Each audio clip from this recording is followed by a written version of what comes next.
കഴിഞ്ഞ ക്ലാസ്സിൽ നമ്മൾ 3 ചോദ്യങ്ങളായിരുന്നു തന്നിരുന്നത്. അതിൽ ഒരു ചോദ്യം നമ്മൾ ആൻസർ ചെയ്തു. ഇന്ന് നമുക്ക് അതിന്റെ രണ്ടാമത്തെ ക്വസ്റ്റ്യൻ നോക്കാം. അന്ന് എന്ത് ചെയ്യാനാണ് പറഞ്ഞു ഓർമ്മയുണ്ടല്ലോ? വോയിസ് ചേഞ്ച് ചെയ്യാനാണ്. അതിനുള്ള രണ്ടാമത്തെ ചോദ്യമാണ് ഡസ് ഹി പ്ലേ ക്രിക്കറ്റ്. കഴിഞ്ഞ ക്ലാസ്സിൽ നമ്മൾ കേട്ടത് ഓർമ്മയുണ്ടായിരിക്കും. ഓക്സിലറി വെർബിലാണ് ആരംഭിച്ചത്. ഓക്സിലറി വെർബിൽ ആരംഭിച്ചാൽ ഓക്സിലറി വെർബിൽ തന്നെ ആയിരിക്കണം വോയിസ് ചേഞ്ച് ചെയ്ത് തുടങ്ങേണ്ടതും. കഴിഞ്ഞ ക്ലാസ്സിൽ പറഞ്ഞ ഓർമ്മയുണ്ടല്ലോ, ഡു, ഡസ്. ഇവയിലാണ് ആരംഭിച്ചാൽ ആൻഡ്, ഈസ്, ആർ ഈ ഓക്സിലറി വെർബിലായിരിക്കണം തുടങ്ങേണ്ടത്.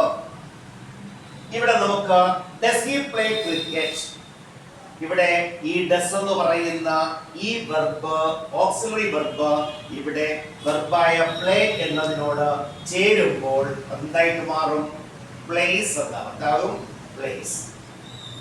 ഡസ് പ്ലസ് പ്ലേ, പ്ലേസ് എന്നാണ്. ഇതെന്ത് ടെൻസ് എന്ന് മനസ്സിലായപ്പോൾ സിമ്പിൾ പ്രസന്റ് ആണ്.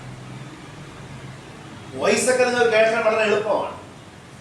പക്ഷെ ഒരു ക്വസ്റ്റ്യൻ രൂപത്തിൽ ഒരു ക്വസ്റ്റ്യൻ വന്നാൽ അത് വോയിസ് ചേഞ്ച് ചെയ്യുന്നത് എങ്ങനെ എന്നത് നമ്മൾ വളരെ ശ്രദ്ധയോടെ കേട്ട് മനസ്സിലാക്കണം. അപ്പൊ ഡസ് എന്ന് പറയുന്ന ഈ വെർബ് പ്ലേ എന്ന വെർബിനോട് ചേരുമ്പോൾ പ്ലേസ് എന്ന സിംഗുലർ രൂപത്തിലേക്ക് മാറി. അങ്ങനെ സിംഗുലർ രൂപമായ പ്ലേസ് എന്നത് പ്രസന്റ് സിമ്പിൾ ആണ്. ഇവിടെ ഡസ് ഉപയോഗിച്ചത് കൊണ്ട് ആം, ഈസ്, ആറിലാണ് നമ്മൾ ആൻസർ തുടങ്ങേണ്ടത്. അത് തന്നെ ഇവിടുത്തെ ഓബ്ജക്റ്റിനനുസരിച്ചായിരിക്കണം. ഇവിടുത്തെ ഓബ്ജക്റ്റ് ഏതാണ്? ക്രിക്കറ്റ്. അതെങ്ങനെ കിട്ടി? പ്ലേ എന്നതിനോട് ചോദിച്ചു. പ്ലേയുടെ അർത്ഥം എന്താ? കളിക്കുക. എന്താണ് കളിച്ചെന്ന് ചോദിച്ചപ്പോൾ എന്ത് കിട്ടി? ക്രിക്കറ്റ്. ആ ക്രിക്കറ്റിലാണ് നമ്മൾ തുടങ്ങേണ്ടിയിരുന്നത്. പക്ഷേ ഇവിടുത്തെ ചോദ്യം എന്താ? ഓക്സിലറി വെർബിൽ ആരംഭിച്ചു. അതുകൊണ്ട് ഇവിടെ എന്ത് വരണം? ഓക്സിലറി വെർബിൽ വരണം. ഇവിടെ ക്രിക്കറ്റ് എന്ന് പറയുന്ന സിംഗുലർ ആണോ പ്ലൂറൽ ആണോ? Cricket singular. ക്രിക്കറ്റ് എന്താണ്? സിംഗുലർ. പറഞ്ഞ മനസ്സിലായല്ലോ. അങ്ങനെ ക്രിക്കറ്റ് എന്നത് സിംഗുലർ ആയതുകൊണ്ട് ഡസ് എന്ന് പറയുന്ന ഓക്സിലറി വെർബിലാണ് ഈ ചോദ്യം തുടങ്ങി എന്നുള്ളത് കൊണ്ടും ഇവിടെ ഉപയോഗിക്കേണ്ട ഓക്സിലറി വെർബ് ഈസ് ആണോ? ആണോ? ക്രിക്കറ്റ് ഈസ് എന്നല്ലേ പറയുള്ളൂ. ക്രിക്കറ്റ് ആർ എന്ന് പറയാറുണ്ടോ? ഉണ്ടോ? ഇല്ല. Cricket is. ഇത് ഓക്സിലറി ആരംഭിച്ചത് കൊണ്ട് ആ ഈസ് ആദ്യം ഉപയോഗിക്കണം. അപ്പൊ ഇതിന്റെ ആൻസർ എങ്ങനെ വരും? കേട്ടോ, is, is.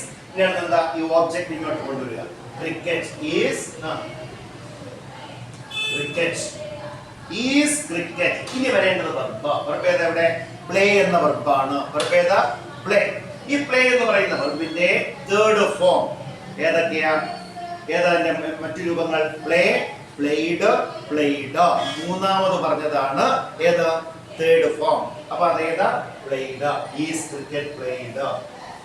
Is cricket played. ഇനി ഇവിടെ ആരേ ഉള്ളൂ? ഹി. അല്ലേ? അല്ലേ? ഇനി ഇവിടെ നമ്മൾ എന്ത് ചേർക്കണം? By agent. ബൈ. ഹി എന്ന ഈ സബ്ജക്റ്റ് വോയിസ് ചേഞ്ച് ചെയ്യുമ്പോൾ ഹിം എന്ന് മാറണം. ഹിം എന്നല്ലോ. Is cricket played by him. ചോദ്യചിഹ്നം കൊടുക്കുമ്പോൾ ഇതിന്റെ ആൻസറുമായി. അപ്പൊ ഡസ് ഹി പ്ലേ ക്രിക്കറ്റ് എന്നതിന്റെ വോയിസ് എങ്ങനെ വന്നു? Is cricket, is cricket played by him. ഇങ്ങനെ എന്ത് ചെയ്തു? സെന്റൻസ് ചേഞ്ച് ചെയ്തു. കണ്ടല്ലോ ചോദ്യരൂപം. ഇവിടെ ആൻസർ എന്തായി? ചോദ്യരൂപത്തിലാവുന്നത്. ഇവിടെ ഓക്സിലറിൽ ആരംഭിച്ചു, ഇവിടെ ഈ ഓക്സിലറിൽ ആരംഭിച്ചു. ഇതാണ് ഒരു ക്വസ്റ്റ്യൻ പാസീവിലേക്ക് മാറ്റുമ്പോൾ ഉണ്ടാകുന്ന പ്രത്യേകത. ഓർമ്മിക്കുമല്ലോ?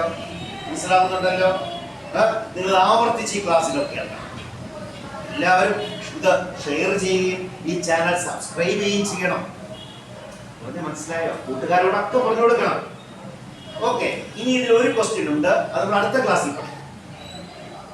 നമുക്കിവിടെ സ്റ്റോപ്പ് ചെയ്യാനുണ്ട്. Thank you.